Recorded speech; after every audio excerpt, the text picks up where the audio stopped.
What is up, you guys? Welcome back to another video. Now, let me just start off by saying, Disney, you did an excellent job on this film, considering that in the past, when y'all make sequels, it usually doesn't hit. But, this one, was well worth it, especially, after almost a decade, y'all did a pretty good job. The film basically starts off with detectives Judy Hopps and Nick Wilde basically solving their cases, doing what it does. It seems as if every time they're trying to help, things always end up in a disaster, and some people are even questioning whether they should have been paired up to begin with. Essentially, this film follows the same premise as the last one, except for the fact that it more so focuses on now the relationship between Judy Hopps and Nick Wilde and their partnership or whatever, and how they go about solving cases or problems while still, making sure everyone's opinion is heard and taken care of. So yeah, it follows the same premise of the first film, basically combating the idea of racism,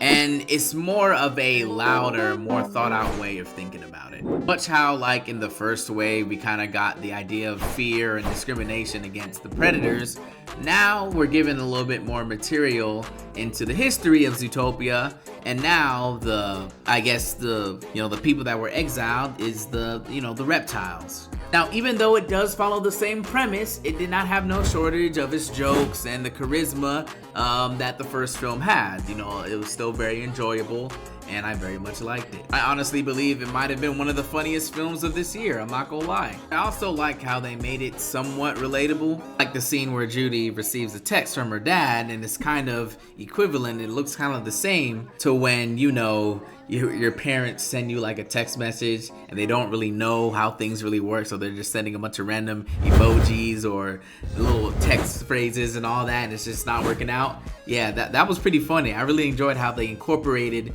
some realism into the movie. And not only did it follow the same premise of the first movie, but you can definitely see a lot of Judy's and Nick's personal drama kind of flood into the larger story as they're trying to expose what's really going on. See, you got corruption over here, people being erased from the historical books. I mean, there's just a lot going on, and in the midst of all of that, you got Nick and Judy kind of basically having their own little squabbles about, who's really in charge. There was references on, who has the quote-unquote pants in the relationship, or things of that nature, the driver's seat and all that. There was a lot of different references to different types of relationships, whether it be platonic, romantic. They were basically making a play on the idea that people have to work out their differences in like partnerships, relationships, or whatever you're trying to do, especially to work with someone else. So I really like how they incorporated more so that into this film while still maintaining their level of consistency like Zootopia has done obviously in the past with their first film. And ultimately, the sequel does a great job at telling the truth about certain historical events,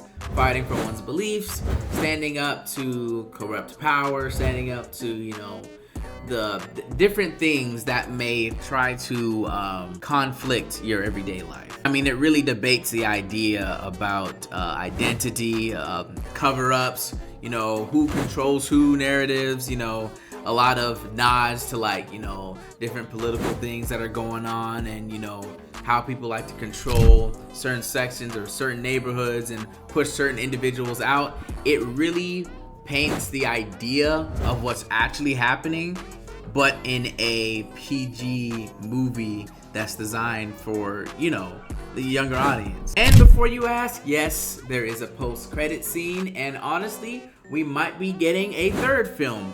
Hopefully not in almost a decade like we had to wait for the second film, but we're definitely getting a third one. Anyway, you guys, this is definitely one to watch. I give it a solid 8 out of 10. If you haven't already watched it, which I'm sure most of you have already by the time this video comes out, but if you haven't, definitely give it a watch. It's definitely one of Disney's better sequels they have delivered over the past couple of years. Anyway, you guys, that is the end of the video. Comment down below your favorite part and let me know what you guys think. Was this movie a W? Was this movie an L? Let me know y'all's thoughts in the comments, and I will catch you guys next time.